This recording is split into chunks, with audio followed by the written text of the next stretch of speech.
অবশেষে শুরু হয়ে গেছে তৃতীয় বিশ্বযুদ্ধ। রাশিয়ার বিরুদ্ধে ব্রিটেনের যোগ দেওয়ার ঘোষণা, রাশিয়ার সাথে সরাসরি যুদ্ধের ময়দানে ইরান ও চীনের অস্ত্র নিয়ে উত্তর কোরিয়ার যোগ দেওয়া সবকিছুই তৃতীয় বিশ্বযুদ্ধ শুরুর ইঙ্গিত বলে মনে করছেন বিশ্লেষকরা। তৃতীয় বিশ্বযুদ্ধকে আরও এক ধাপ উস্কে দিয়েছে শনিবার রুশ প্রেসিডেন্ট ভ্লাদিমির পুতিনের পশ্চিমাদের বিরুদ্ধে নতুন হুঁশিয়ারির পর। পুতিন জানান, বিশ্বের কোনো দেশই আটকাতে পারবে না, চোখের পলকে শত্রু দেশে আঘাত হানতে পারবে এমন ভয়ঙ্কর শক্তিশালী হাইপারসোনিক মিসাইল প্রস্তুত রেখেছে রাশিয়া। আর এরপরই রীতিমতো কাঁপাকাঁপি শুরু হয়ে গেছে আমেরিকা ও ইউরোপের।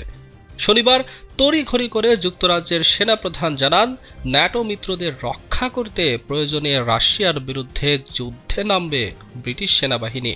পুতিনের হুঁশিয়ারি যে শুধু ভয় দেখানো নয়, এটা হয়তো ইউরোপের দেশগুলো ভালোভাবে আঁচ করতে পেরেছে। তাই তো পোল্যান্ডের প্রধানমন্ত্রী ডোনাল্ড টাস্ক বলেছেন, বিশ্বব্যাপী যুদ্ধ ছড়িয়ে পড়া ঠেকাতে পুতিনের হুমকি গুরুত্বের সাথে আমলে নেওয়া উচিত। এই যুদ্ধ খুবই নাটকীয় রূপ ধারণ করেছে। এখন আমরা কেউই এর সংঘাতের শেষ কোথায় তা জানি না। গেল কয়েকদিনের ঘটনা বলছে, রুশ প্রেসিডেন্ট ভ্লাদিমির পুতিনের মিসাইল হামলার হুমকি খাটো করে দেখার কোনো উপায় নেই, কারণ এটি বাস্তবে ঘটতেই পারে। একই মত হাঙ্গেরির প্রধানমন্ত্রী ভিক্টর অরবানের। তিনি বলেন, আমি বিশ্বাস করি আগামী 2 মাস আমাদের ইউরোপীয়দের নিজেদের মতো করে চলতে হবে। পশ্চিমাদের মতের ওপর ভিত্তি করে নয়, আমাদের অবশ্যই সাবধানতার সাথে এগিয়ে যেতে হবে। যুদ্ধের ময়দানে রাশিয়ার হয়ে ইউক্রেনের বিরুদ্ধে সরাসরি লড়াই করে যাচ্ছে উত্তর কোরিয়ার সেনারা।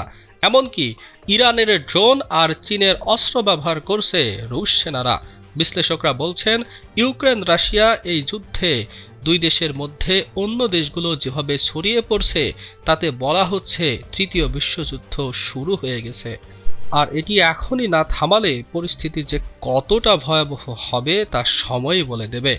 ইউক্রেনের নিপ্র অঞ্চলে গত বৃহস্পতিবারের হামলায় রাশিয়ার ইতিহাসে প্রথমবারের মতো একটি আন্তদেশীয় ব্যালিস্টিক ক্ষেপণাস্ত্র ব্যবহার করেছে বলে দাবি করছে কিয়েভ।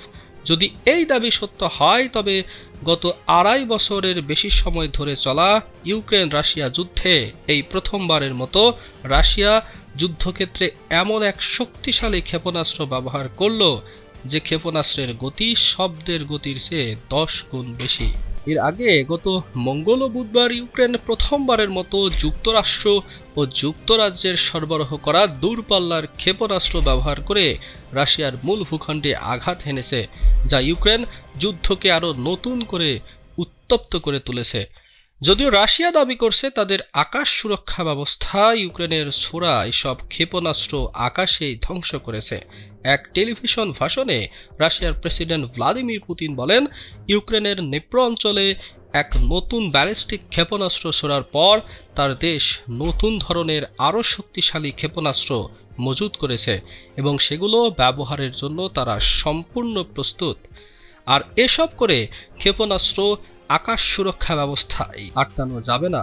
অন্যদিকে পুতিনের বিরুদ্ধে বিশ্ব নেতাদের প্রতি আরও জোরালো প্রতিক্রিয়া জানানোর জন্য আহ্বান জানিয়েছে ইউক্রেনের প্রেসিডেন্ট ভ্লাদিমির জেলেনস্কি। পশ্চিমা মিত্রদের কাছে ইউক্রেনে আরও আধুনিক আকাশ সুরক্ষা ব্যবস্থা পাঠানোর দাবি জানিয়েছে।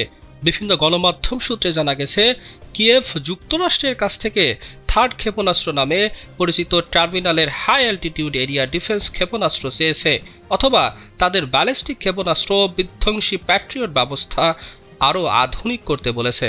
যদিও গত শুক্রবারের ভাষণে পুতিন শব্দের চেয়ে 10 গুণ গতিতে ছোটা হাইপারসোনিক ক্ষেপণাস্ত্রের উৎপাদন চালিয়ে যাওয়ার নির্দেশ দিয়েছেন।